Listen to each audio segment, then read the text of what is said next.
Welcome to the Resilient Performance Podcast. This is Keep It Real number 36. Trevor and I here, we're going to talk a little bit about clinical education, some development, kind of like our backstory, how we got into some of the things that we're into first off, and then how that sort of changes as you begin practicing or coaching as a strength coach or a PT. So definitely the three of us, Doug, myself, and Trevor, we all did clinical education experiences during PT school with people that we chose to do affiliations with, which was huge for us. And I think that's probably one of the most important things I think that we would recommend for people who are trying to pick a PT school. You would want to try and find a school that is either going to allow you to pick where you want to be or develop some sort of relationship with a new facility, which is exactly what we did. So the three of us all did clinical rotations. The only one that all three of us did was with Alan Groover in Phoenix, Arizona. And I had originally met Alan through working for the Arizona Diamondbacks. He was consulting with them. And at the time, I just had mentioned to him that I was planning to go to physical therapy school. And he told me he takes students all the time and offered right off the bat, if you want to come do a clinical with me, I've always got students. So feel free to let me know. Here's my card. And that was the entry into, learning everything that Alan is doing in his clinic and what he likes to teach his students and develop his employees into. Alan's role since then has changed a lot, where he went into professional basketball and then he eventually left professional basketball and he's now doing something different again in Phoenix. But he was definitely one of the more influential mentors for all three of us, where we all had that overlap.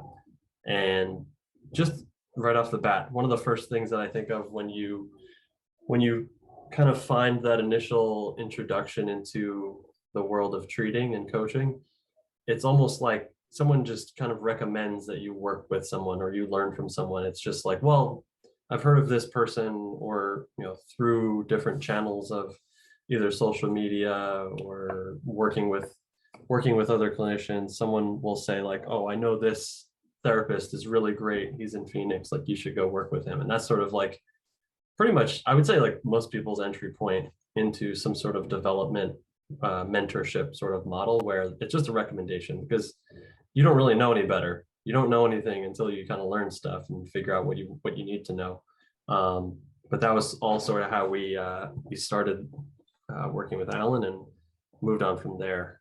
Trevor, you want to take it? Yeah, I would just say like that, you kind of hit like a couple of the big things when it comes to like, if you're, listening to this podcast and you're thinking about physical therapy school or whatever, like choosing a school that, like you said, you can pick your own clinicals is huge. And I think like that, our experience with Alan and all the other different people that we did clinicals with, between you, Doug, and myself, influenced and shaped like how we would eventually think and kind of practice as clinicians. So I think like, your academic foundation is super, super important, but it's like the clinical foundation that you learn and those clinical rotations while you're in school makes such a huge difference. And I totally agree. I think like somebody's recommendation is typically what kind of gets somebody, to choose to do a clinical with XYZ person. And I would say like, that's what it was for myself. Like with Alan, it's like, I didn't know Alan and neither did Doug, right? You were the one who kind of met Alan and just spoke so highly of him. And obviously like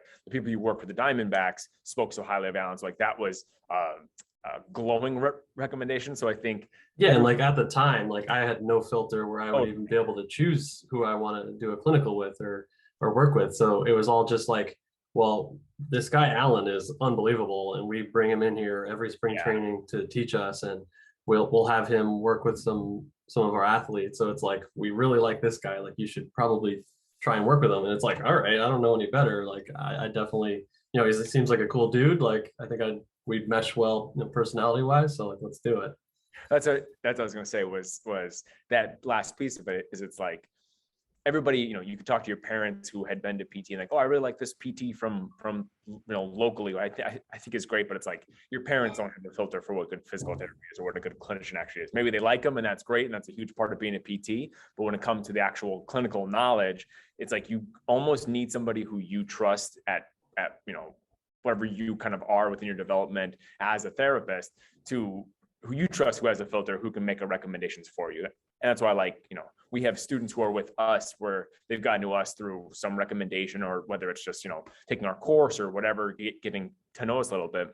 And one of the questions they always ask is like, well, who else do you guys recommend? And it's always people that we have some sort of relationship with, and people that we trust. Because like at this point, after their second clinical, we are still a huge part of their filter. So it's like we recommend Rehab to Perform and some different people, like I said, who we have relationships with because we have the filter. So it's like, I think you have to kind of know where you are. It's like you have to rely on people early on in your career, especially as a physical therapy student, to help you make those informed decisions about like what a good clinical kind of is. And it doesn't mean that it's like, you're only listening to your DCE and people in school, but it's like you got to have like a network and friends and people who you genuinely trust that can help you make those informed decisions. Like you helped me make that informed decision for Alan because I didn't know him, but the Diamondbacks helped you make that informed decision for Alan because they knew him way better than you did. So I think having that ability to choose your clinical and then knowing like what it is that you're trying to gain from every clinical that you're going into makes a big difference. That kind of really helped drive me to like why I chose the clinicals that I did. So like I was in PT school, I'd taken a bunch of PRI courses and I really wanted to learn more about PRI. So I chose to go to the Huruska Clinic in Lincoln, Nebraska, because it was like, well, like what other better place to kind of learn from. So like I knew going in that clinical, like I wanted to learn PRI as deeply and intensively as I possibly could, which is why I chose that clinical. I want to continue to apply it more. That's why I chose to be with Zach Couple. So it's like I had a very specific thing or technique, whatever you want to call it, something that I really wanted to learn, and that kind of helped me choose which clinicals that I take. So I think choosing to go to a clinical just because the person's good at what they do is great. But I think as a student, to help get the most out of it, you have to have your own goals within that clinical, because you're not going to, you're not a finished product after one clinical, two clinicals, three clinicals after PT school. You're not even close to a finished product. So having specific goals that you're trying to learn and skills that you're trying to develop within each clinical, I think is a really big piece. And that's one of the reasons why too, with Alan, it was like, that was my first introduction to like really good manual therapy. And that, is such a huge part of our practice now. So that was one of the main reasons, on top of just him being awesome, that I wanted to be with Alan, was just to help develop a skill set that I didn't currently have at that time. Yeah. And I think what then Alan does is he can take the orthopedic model, he can take a pathoanatomical model and blend it into something that starts at the Huruska Clinic and works backwards into like, how do we actually apply this to everyone or whoever it's appropriate for? Because somebody comes in with a torn ACL, like at that moment, they don't need any PRI. Like, let's just forget about that. Like, we need to go straight orthopedics. We need to go PT school style and straight to conditioning too, and get after their quad, and then and do all those sorts of things that are what we would consider like foundational or basic. Not that they're useless, but at that time, those are the most important things. And Alan does a great job of he like knows everything orthopedically that we would need. Sure. And then can blend it in with the more advanced, I guess you could say, more advanced sort of stuff from a PRI sort of model. And it's, like at that time when I was with the Diamondbacks, like they were just starting to get into PRI, which was cool because then you could kind of see, like I was introduced to it from them, as well as other things. They essentially like took everything from a little bit from everywhere to kind of fit into working with their athletes, which I think we would all agree is kind of like the way that you need to go in general. And I think we're going to have another podcast where we talk a little bit about that and just having as many skills as you can possibly have. And for me, my clinical with Alan was, I'm pretty sure it was my first like outpatient orthopedic clinical, second year in the summer. Yeah, exactly. So it was my second clinical, and like going into it, like, reflecting back, and I still feel like I reflect back on all my clinical education. Like I didn't know shit. And like I was just like, I don't know, I just need to like learn everything that this person's doing. So for me, it was definitely like hard to kind of focus on one thing because because like everything was kind of happening in front of me. Like we were dealing with, I had a patient who had a stent and like in in their spinal cord for like cerebral spinal fluid, coming to an outpatient orthopedic clinic where like that had to be managed and dealt with while at the same time helping them with their orthopedic issues. So it's like that's an advanced thing that you don't see, day one out of PT school or on your first clinical or whatever. But then at the same time, we're also seeing like professional athletes after surgery or professional athletes who are totally healthy who need something more of like a movement based sort of thing. So that was like, I think the best part is that we saw literally like everything you could possibly see at that clinic. Some of it way more advanced than like, wow, like I might never see this again in my career, or some of it just like, oh, I'm just going to rack up a bunch of ACL repair, like surgery post-op sort of thing. So that was a great experience. I think that's a good point too, though. Like choosing clinicals with different types of clients is also huge because there's so many different populations. Like I would say the population that like you and I see, especially here in Jersey, I didn't have a single clinical that was even close to what this, like the type of clients that you or I see, and like we see different clients, right? But that we kind of see like on a daily basis. Like at the Ruska Clinic, it was much more like non-post-op. I don't think I had a single post-op person, if maybe 8 months post-op, but nothing really acutely post-op. More kind of chronic pain-y type of people. Which is good that you didn't, because it Right. probably wouldn't have gone well, honestly. But right, like and it just like the approach is so different. So I think it's like Yeah, going to a clinic that like maybe does have like specialties to a certain degree, and not if you're doing multiple clinicals, trying to be within multiple specialties is super important. definitely. And then from there, moving forward, getting into either later clinicals or continuing education after graduation, um, it's like, how do we decide, or how do we figure out like what are the things that we need to get better at? And I think a lot of the time it's like, well, who am I actually seeing? Like, who am I working with? And unless you're like only working for like a professional sports team, it's like you have that niche sort of specialty thing. Like you probably need to learn a bunch of different things in a normal outpatient orthopedic setting, or in a normal like sports performance gym where you're seeing all different sorts of athletes or all different sorts of patients of different ages. And that's becomes when it's like, okay, well, I'm starting to see a lot of like runners, but I've never run a marathon before, or half marathon or whatever. Not that you have to be able to do what your clients are doing to a degree, but you should be able to talk about it and learn about it. So like that was something we did pretty early on when we realized like, oh, we opened up in New York City and people love to run in New York City. So I think we all three of us went, and we had Trevor get coached up from a triathlon coach, I think he was, right? Yeah, exactly. And we had you go through his entire process and get coached up, and we were all there just kind of shadowing and learning how to coach running. And we didn't learn that from like PT school. Like we went to someone who coaches Yeah, running. or our clinicals as well. It's just stuff that we kind of Right. like found these gaps within our own like knowledge, and like gaps that like we needed to fill, because that's what's going to help our clients get better. And that's like the skill set that they need to be treated with. It's like we didn't have that skill set, so we had to find a way to be able to kind of learn that, rather than, which is why I think like that's what's interesting when you think about the kind of like change throughout our education. Like you said, going in like Alan, your first one's like, I needed to learn everything because I don't know anything. And then at a certain point in time, you're like, okay, you kind of know what you know, but you also know what you don't know.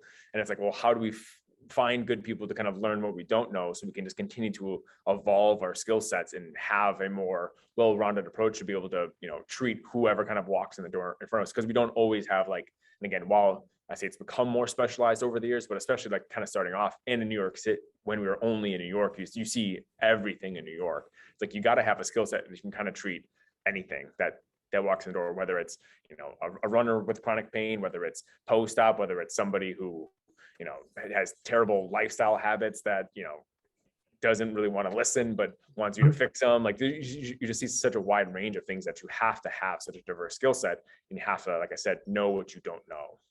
Yeah, and then we also would have like power lifters coming in, Olympic lifters coming in. So it's such a huge range from people that just want to lift the heaviest, as heavy things, as heavy an object off the floor as they possibly can, to people who don't care about lifting at all and just want to run.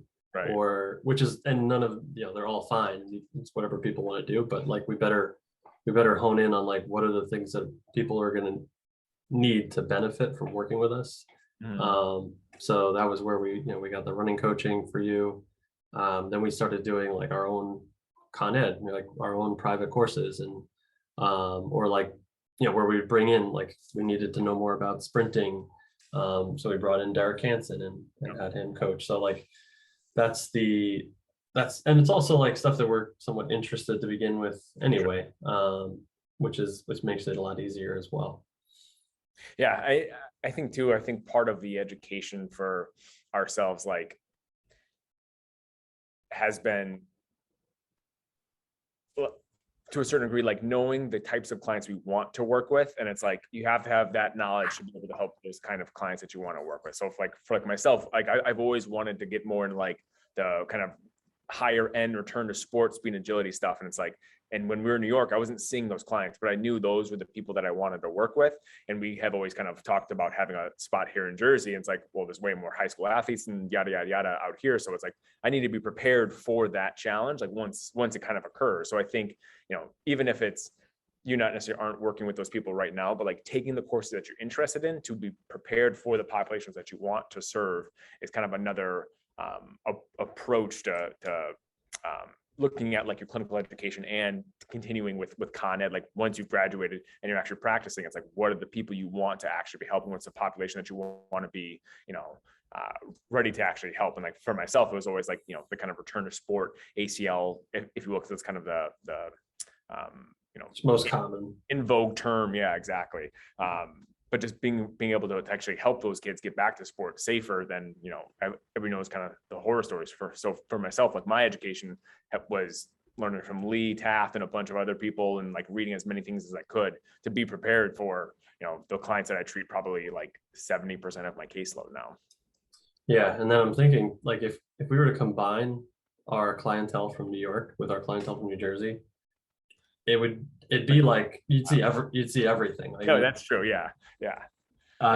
You'd see everything, but like none of the people that like you or I see in Jersey are in New York. Like those are just not the clients that we see. Yeah, for sure. And yeah, that's just like a matter of where you are. So that's something for sure too. Like if you're someone looking to develop professionally and like you're not really sure maybe of what you want to do, like just look at what people are doing in your area. And if you're in like an urban metropolitan area, like you're probably going to be dealing with adults more often than not, like general population, like general fitness, nothing really too specialized, just people who want to be active.